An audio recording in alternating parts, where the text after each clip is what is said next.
Good morning. I'm Mary Corrado from Mary Corrado Interiors here in Portland, Oregon. And today I am going to show you a brand new product from Amy Howard. These are her brand new fondant molds, which are so beautiful and detailed.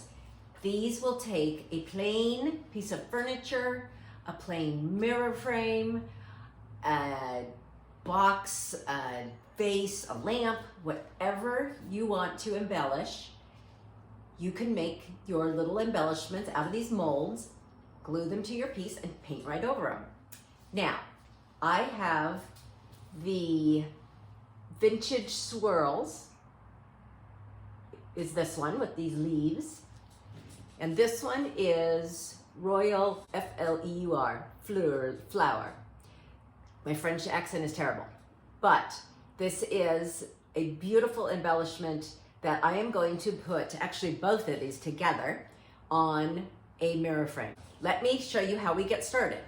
Oh, before I do it, be sure to say hi, and if you tag 3 friends, your name will go into a drawing, and you could possibly be the winner of these beautiful new fondant molds. Here's how it's done. I'm going to turn the camera down and I will show you. We are going to be using Amy Howard's resin. Now, she has the resin and she has the hardener.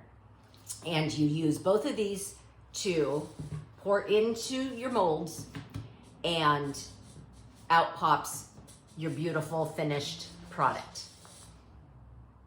So, you want to take, this is the acrylic hardener. Now for these molds, if you want these to be a little bit pliable, we actually only need 50 to 80% of the hardener.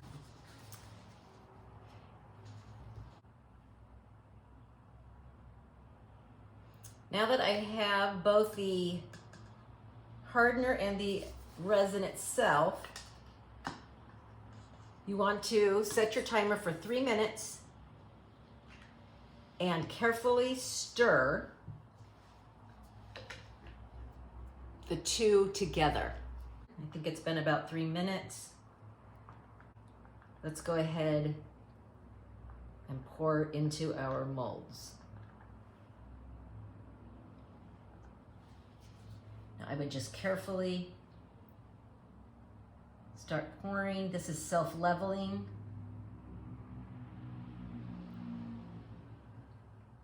You can kind of use your stick to work it in.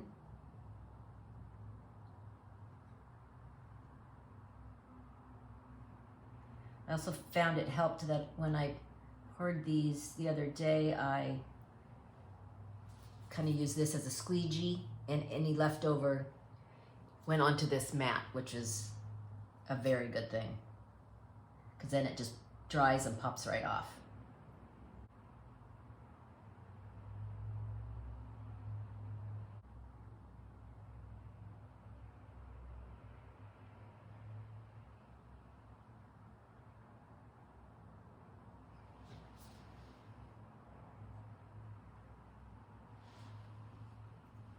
Okay, you have the idea. I'm not going to continue with the rest, but that's how you do it. So now we move this to the side, we let this dry, and we'll be ready to play with it later. Okay, so here I have my frame, and here I have some molds that are nice and dry and ready to be glued on. Okay, now that I have this laid out, I think that we will go from here. Now this is where you use super glue. I actually have some of this E6000 that I really like, that I use on a lot of different projects. Okay, just add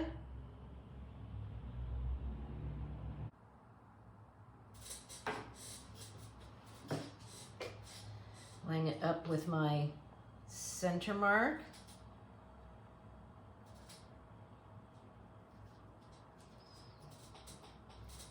And press. Okay, now I'm gonna let this dry, and then I will come back and show you how we can paint this and turn this into a mirror that looks like this embellishment has been on here for a very long time. Okay, everything has dried. It did not take long. This is a very quick drying glue. So it's all down, I've turned it. So let me turn this back down and you will see it just sideways. Okay, there you go. It's on here really securely. Now, because I have not cleaned this everywhere, I'm going to use my clean slate and give it a good cleaning all over the surface, just so there's nothing left on the surface that might interfere with my paint going on properly. So I'm going to start with a one-step paint in the color Windsor. This is a dark brown. I'm going to start with a dark base because I'm going to want to do a milk paint over it. And I want, when I antique back, I do want it to look like this is carved from wood. So let's get this, a nice coat of one-step paint. And all you do is paint. This is Amy's one-step paint. It is a water-based chalk paint. It goes on just about any surface. You will probably need, well, since this is just a base layer, I'm saying we probably will just need one coat because this is just underneath. That's only going to peek through where I go in and antique the piece. But so just give a nice coat. Try to, no brush strokes, nice filling in. No holidays. Holidays are when you miss areas. So let's do our best. And this will dry in about 20 minutes. I'm using one of Amy's synthetic brushes. That seems to work best with the one-step paint. And then if I go on to use milk paint, I will be using a chip brush. Okay, this is looking good. Let's let this dry. And we will go from here.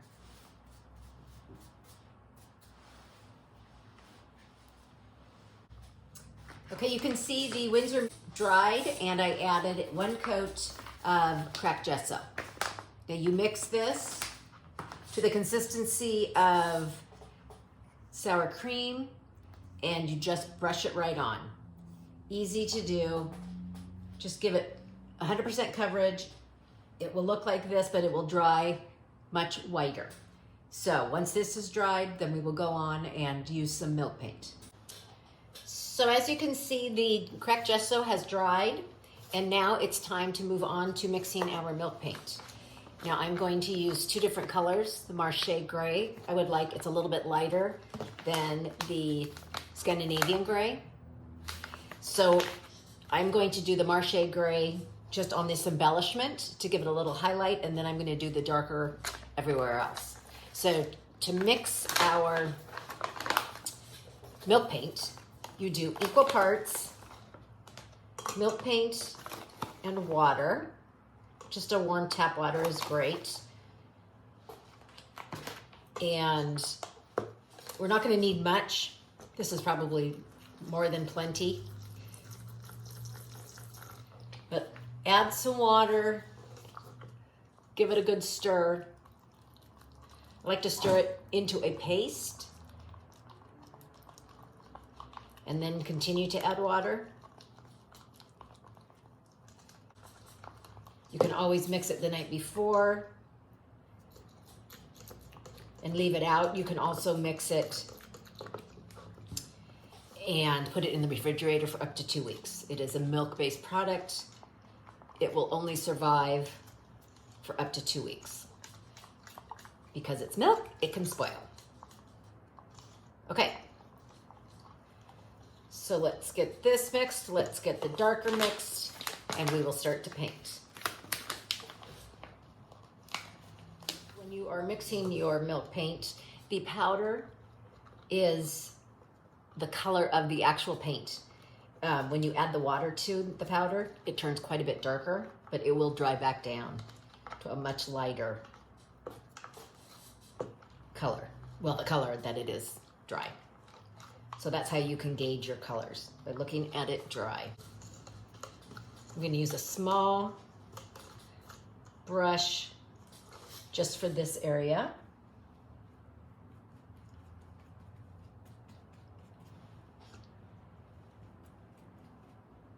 Brush it on just like any kind of paint, but because this is such a deep relief and carving, you do want to kind of pounce.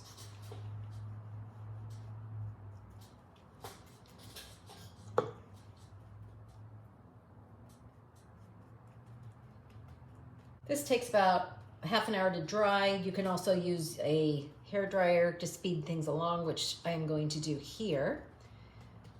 But this does not take long to dry. Okay, I'm going to dry this, and I will finish the rest in a minute.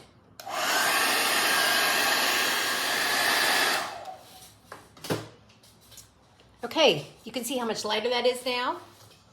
And it's not 100% dry, but it's good enough to move on.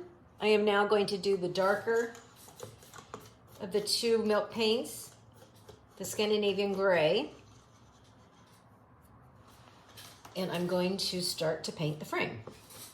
So I just have a smaller brush so I can kind of get in here and not worry about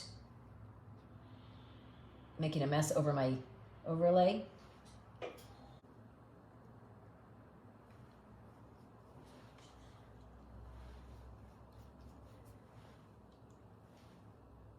gonna just finish getting around the edges, and then I'll move on to my larger brush.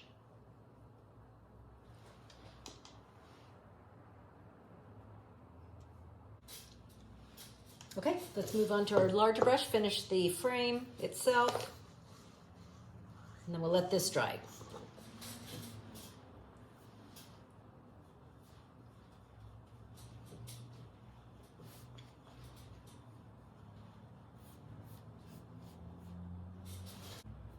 This actually goes on pretty easily.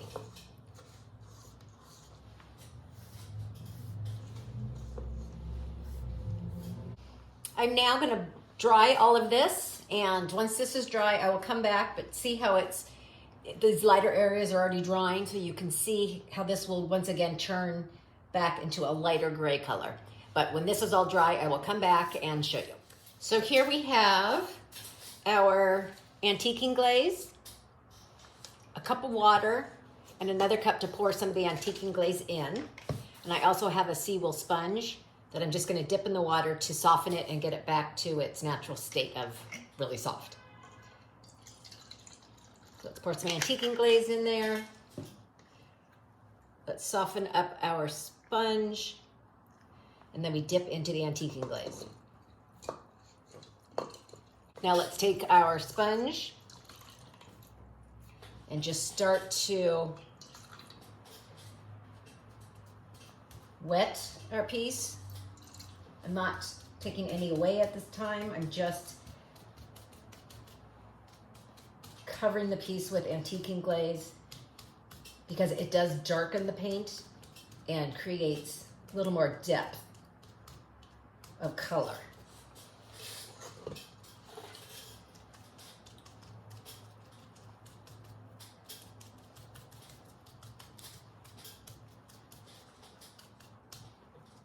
Kind of go randomly. You don't have to go in straight lines. It's best if you don't. You don't want to get any sort of a pattern happening. I got it on all the areas. Now I'm going to come back, rinse the sponge. If you are starting to pull up some paint, then you want your sponge to be nice and rinsed so you're not just putting that paint right back somewhere else. Okay, now I'm going to carefully take away by kind of digging it in, not rubbing it, just kind of pressing and turning just a little bit. Just to take away, turn your sponge, but just to take away a little bit of paint where it naturally would have maybe kind of rubbed off on highlights, the high points.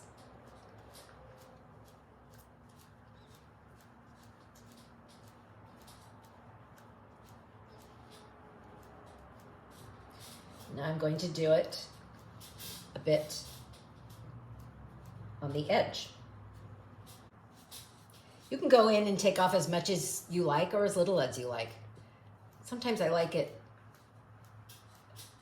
pretty simple and not real worn.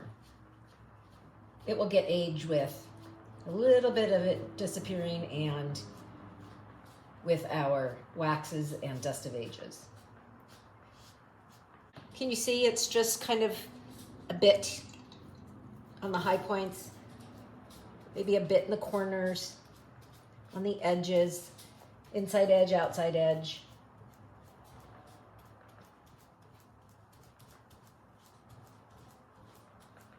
Okay, continue along, get it to where you want it. And we'll let this dry. And we'll come back and seal it with waxes. Things have dried and we're ready for the wax. So we always start with the light antiquing wax and then we move on to the dark antiquing wax. Always want your own brush and fill up and offload. Always offload because you don't want clumps and you just want to give a nice light application. Okay, just start to apply. You don't have to be too heavy-handed. Just want to make sure the milk paint is protected.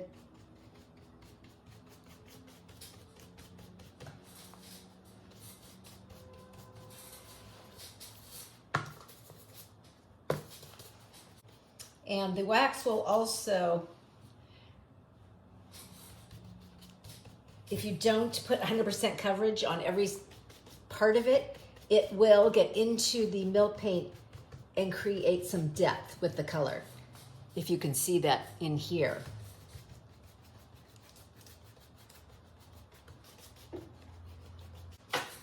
Your milk paint always needs to be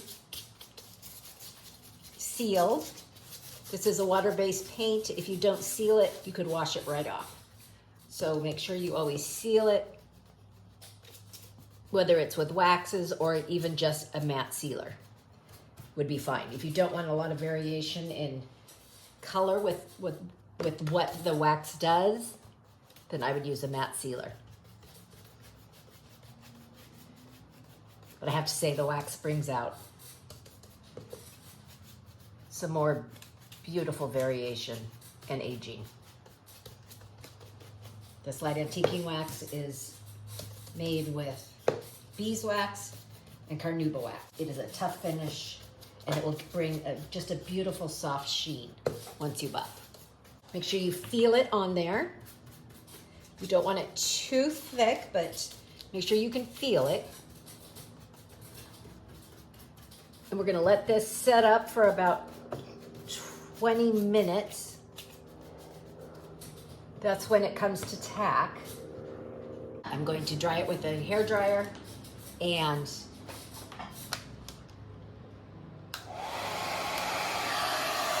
then we can move on to the dark wax. Dark wax, same thing, load up your brush, offload your brush. And this, you just want to hit edges, corners, a little bit of highlights. You really don't want to overuse the dark wax. It's really just a aging process that you just want to hit where it naturally would have either been touched or gotten a little dirtier. So like in these high points, it helps to bring out the carving. But apply it very lightly and carefully. Sometimes it doesn't show up in the camera as well as it should, because actually I can see a lot of it, but sometimes I notice it doesn't show up so well. So when you work on it, you will see.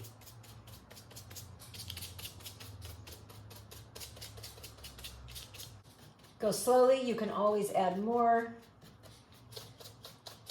but start conservatively. You'll be much happier.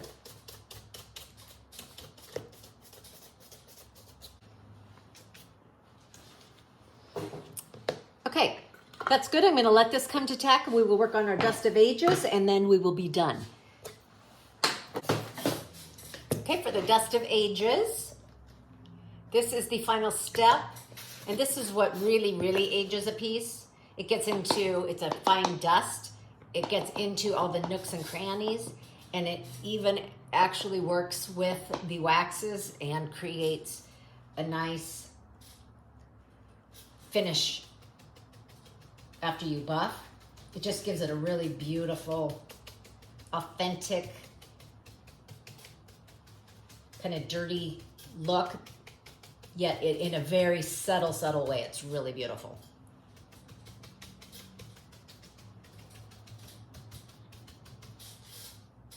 So just pounce it on.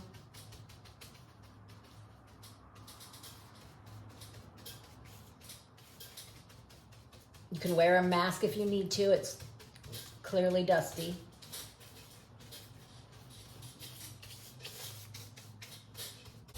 I've got my lint-free rag, and I'm just going to start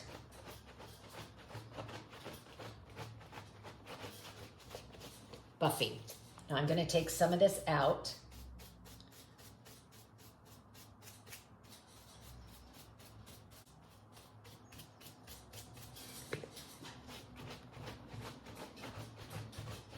In a hip drag motion.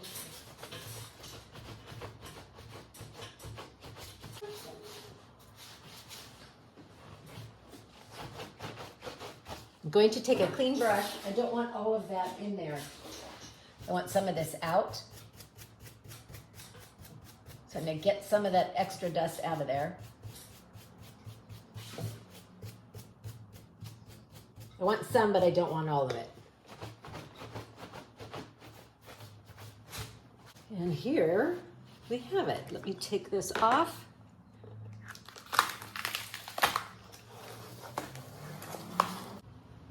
So here we have it. Here's the final product.